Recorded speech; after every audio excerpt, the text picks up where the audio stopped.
Hi guys, welcome to another weekly episode of Science CO. And in today's session, we're going to review something very special that one of our fans gave us last weekend. A homemade electromagnetic generator. That's right, Jose. This electromagnetic generator is quite peculiar, and we appreciate the ingenuity of the creator because it uses alternate current in a very special way. Why don't we proceed with the following question? Hello Science CEO. I sent you a generator that my friend gave me, but I don't know how does it work. Can your team figure that out for me? First of all, it's important to explain the physics behind this generator, and at first view, we need to introduce Faraday's law.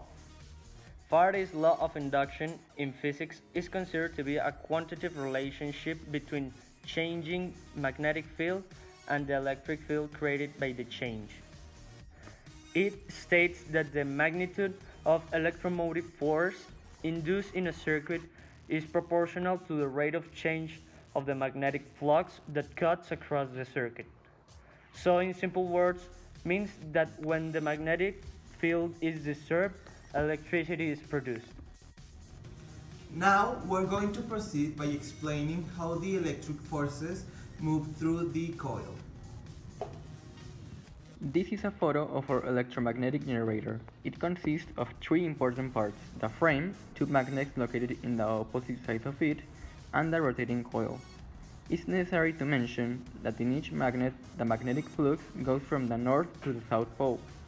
The green part of the coil will go downwards when rotating, and as it does that, the magnetic field of the magnet near it will change, generating an electric current through the coil. We can use the right-hand rule in order to determine the direction of the current. This explains that when the coil disrupts the magnetic field, the magnetic flux moves like your fingers when you close your right hand, and the current flows in the direction of the thumb.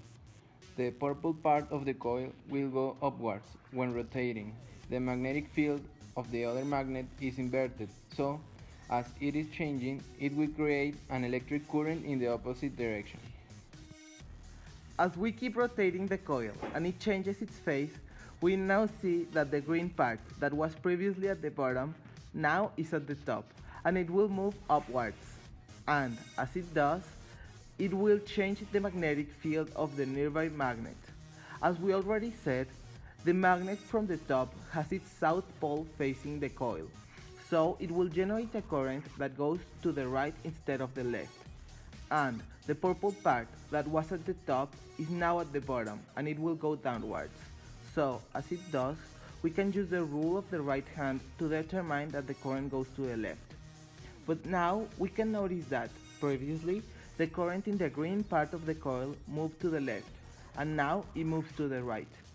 And the current in the purple part of the coil, which previously moved to the right, now moves to the left.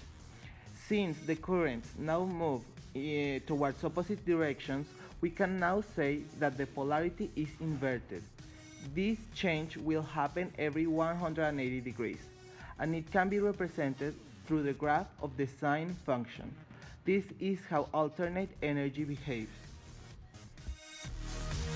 It is worth mentioning that the bulb that was used is an incandescent light, which means that it accepts alternate energy. If it was a LED diode, it would only shine half of the time when the polarity that it needs shine is correct. Now that we understand the important physics that go behind our electromagnetic generator, we can now see how it works.